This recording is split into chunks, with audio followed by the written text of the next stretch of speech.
I'm going to read a few other passages, read and comment on a few other passages from on the role of structure for Jerome Bruner from his book, The Process of Education. These come from the final chapters in his book, The Process of Education. So from chapter 3, Readiness for Learning.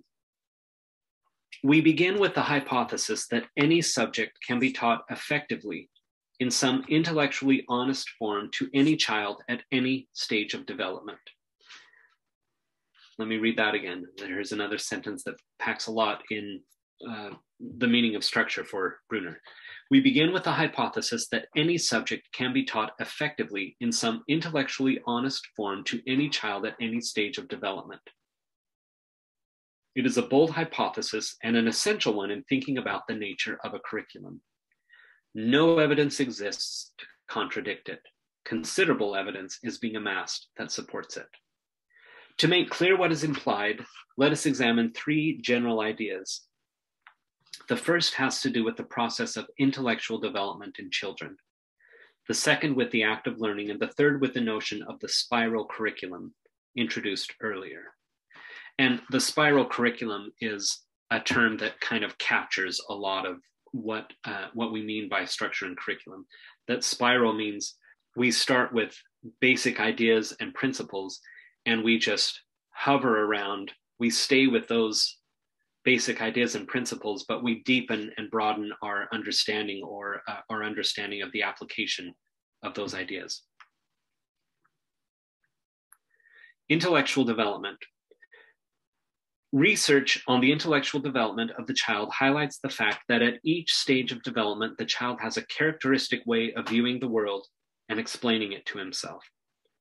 The task of teaching a subject to a child at any particular age is one of representing the structure of that subject in terms of the child's way of viewing things. So let me read that again. So this is how we're going to teach these fundamental ideas at an early age. The task of teaching a subject to a child at any particular age is one of representing the structure of that subject in terms of the child's way of viewing things. The task can be thought of as one of translation. The general hypothesis that has just been stated is premised on the considered judgment that any idea can be represented honestly and usefully in the thought forms of children of school age, and that these first representations can later be made more powerful and precise the more easily by virtue of this early learning. Again, let me read that. Let me read that again. The general hypothesis that has just been stated is premised on the considered judgment that any idea can be represented honestly and usefully in the thought forms of children of school age, and that these first representations can later be made more powerful and precise and more easily by virtue of this early learning. So this is a passage from the chapter Readiness for Learning, and this is where Bruner talks about teaching set theory to elementary age students. When I tell mathematicians that fourth grade students can go a long way into set theory, a few of them reply, "Of course." Most of them are startled. The latter ones are completely wrong in assuming that set theory is intrinsically difficult. We just have to wait until the proper point of view and corresponding language for presenting it are revealed. Given particular subject matter or a particular concept, it is easy to ask trivial questions or to lead the child to ask trivial questions. It is also easy to ask impossibly difficult questions. The trick is to find the medium questions that can be answered and that take you somewhere. This is the big job of teachers and textbooks. One leads the child by the well-wrought medium questions to move more rapidly through the stages of development to a deeper understanding of mathematical, physical, and historical principles. We must know far more about the ways in which this can be done. So these medium questions, as Bruner calls them, is how we're going to help the students deepen and broaden their understanding of these general ideas, which are part of the basic structure, which we get from having a good handle on the basic structure of an intellectual domain. Here's another passage. It seems highly arbitrary and very likely incorrect to delay the teaching, for example, of Euclidean or metric geometry until the end of primary grades, particularly when projective geometry has not been given earlier. So too with the teaching of physics, which has much in it that can be profitably taught at an inductive or intuitive level much earlier. Bruner is talking about, so teaching these, first having a good idea of the structure and the fundamental ideas for a discipline, and then teaching that in an intellectually honest and useful way, or communicating that understanding so that we can teach it in an intellectually honest and meaningful way to students in elementary and secondary school. And this doesn't mean that we expect the students to express that idea, but to be able to maybe play around or demonstrate some sort of understanding with this basic idea. So the terms Bruner uses here are, they can do it at an inductive or intuitive level. Basic notions in these fields are perfectly accessible to children of 7 to 10 years of age, provided that they are divorced from their mathematical expression and studied through materials that the child can handle himself. So this is where, so he's talking again about, we don't need them to express these mathematical formulas. They can play around, they can manipulate materials in ways that demonstrate or convey their understanding of these basic ideas at an early level. And then we can, as we hover around those ideas, or as we deepen and broaden their understanding or appreciation of that knowledge or its application, we can profitably do that if we've started with a good structure in mind. These examples lead us to think that it is possible to draw up methods of teaching the basic ideas in science and mathematics to children considerably younger than the traditional age. It is at this earlier age that systematic instruction can lay a groundwork in the fundamentals that can be used later and with great profit at the secondary level. This is another passage, let me read that again, that packs so much. These examples lead us to think that it is possible to draw up methods of teaching the basic ideas in science and mathematics or any discipline to children considerably younger than the traditional age. It is at this earlier age that systematic instruction can lay a groundwork in the fundamentals that can be used later and with great profit at the secondary level. This again from the chapter Readiness for Learning. In the learning of any subject matter, there is usually a series of episodes. So you can think of an episode as a session in a class where we're covering a topic, or whatever sort of episode, learning episode where they're learning, where a student is learning about some subject matter. In the learning of any subject matter, there is usually a series of episodes, each episode involving the three processes. Photosynthesis might reasonably comprise material for a learning episode in biology, fitted into a more comprehensive learning experience, such as learning about the conversion of energy generally. So we have this more general idea is how energy is converted. And photosynthesis is an example of how energy, an example of energy being converted. So the general idea of energy gets converted. And there are different ways for energy to be converted. If that's one of the a big fundamental idea that's going to help us as we encounter a lot of different situations and phenomena, including photosynthesis, or we can learn about photosynthesis and see that as, oh, here's an example of energy being transformed. Here's where Bruner is going to say what makes a learning episode better. At its best, a learning episode reflects what has gone before it and permits one to generalize beyond it. I'll read that again. At its best, a learning episode reflects what has gone before it and permits one to generalize beyond it. That's what an effective learning episode does.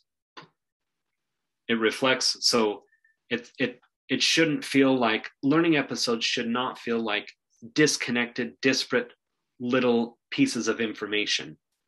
There should be a continuity. And when you come to learning episode B, you should be able to reflect on what you learned in learning episode A and see in learning B something of that. And then learning episode B will also prepare you in some way, help you more intelligently grapple with learning episode 3 or C. Again, this is from the chapter Readiness for Learning. It also seems reasonable that the more one has a sense of the structure of a subject, the more densely packed and longer a learning episode one can get through without fatigue. Indeed, the amount of new information in any learning episode is really the amount that we cannot quite fit into place at once. And there is a severe limit, as we have already noted, on how much of such unassimilated information we can keep in mind.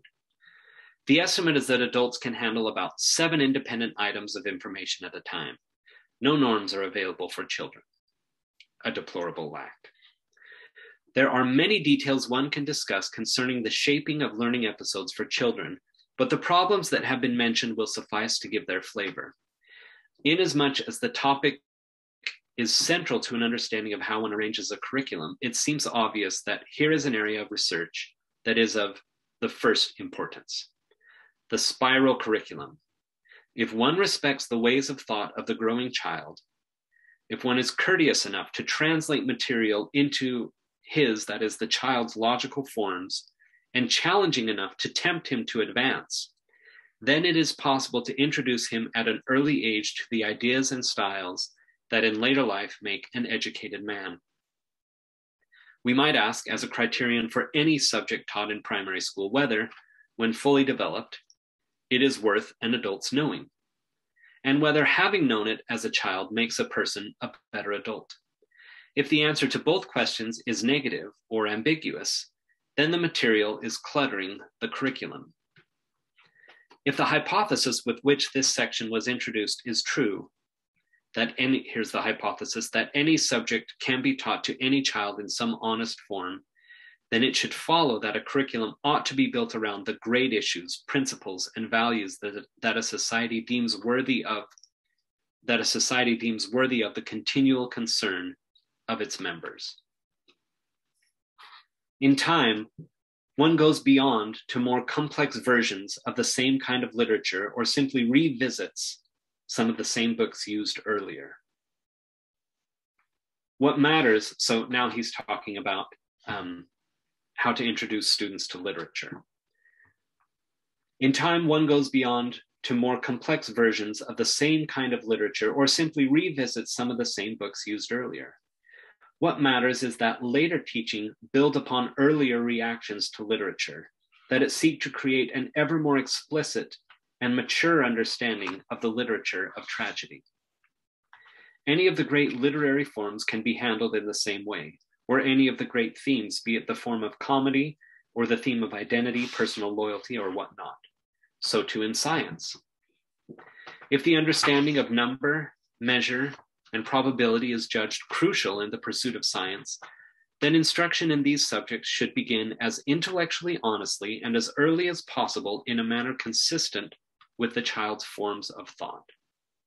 Let the topics be developed and redeveloped in later grades. Ideally, we're not having to throw out what we've learned. We're broadening and deepening. Let the topics be developed and redeveloped in later grades. Thus, if most children are to take a 10th grade unit in biology, need they approach the subject cold? Is it not possible, with a minimum of formal laboratory work, if necessary, to introduce them to some of the major biological ideas earlier, in a spirit perhaps less exact and more intuitive? So that is some passages about the role of structure from Bruner's chapter, Readiness for Learning.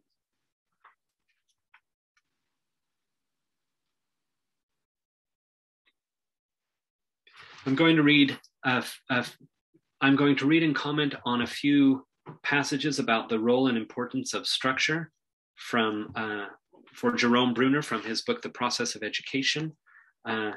Just a couple passages from chapter 4, Intuitive and Analytic Thinking, and chapter 5, Motives for Learning. In this connection, we may ask whether in teaching, emphasis upon the structure or connectedness of knowledge increases facility in intuitive thinking. So this chapter is about intuitive and analytical thinking, but I'll be pulling out passages about the role of structure. Those concerned with the improvement of the teaching of mathematics often emphasize the importance of developing in the student an understanding of the structure or order of mathematics. The same is true for physics. Implicit in this emphasis, it appears, is the belief that such understanding of structure enables the student, among other things, to increase his effectiveness in dealing intuitively with problems. So again, he's talking about intuitive thinking in this chapter, but it goes to show and demonstrate again the importance of the role of structure, that if a student has learned intellectually, has learned some fundamental ideas of the basic structure of a disciplinary field, that in an honest, meaningful, useful way, that it also helps the student work intuitively. So to kind of make leaps that would make sense and not be baseless or not be contradictory to the basic model that they have. Okay, and this is from the chapter Motives for Learning. What results from emphasis upon units of curriculum, upon grades and promotion, upon rote examinations and the rest?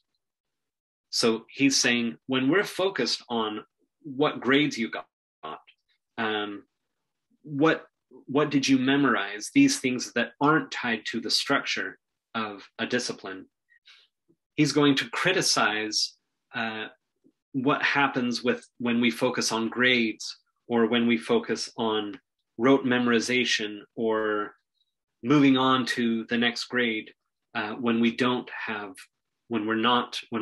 more focused on those than on the structure of a subject. So what results from emphasis upon units of curriculum, upon grades and promotion, upon rote examinations and the rest? So what happens when we do these with respect to the continuity and deepening of school learning? So, and that's it, that's the sentence. And he's conveying the importance of this is, what about the continuity and the deepening of school learning? When we're focused on these other things, we may be able to manage the classroom better. We may have better grades, but we're missing out on the continuity of learning and the deepening of learning if we're neglecting the structure of the subject.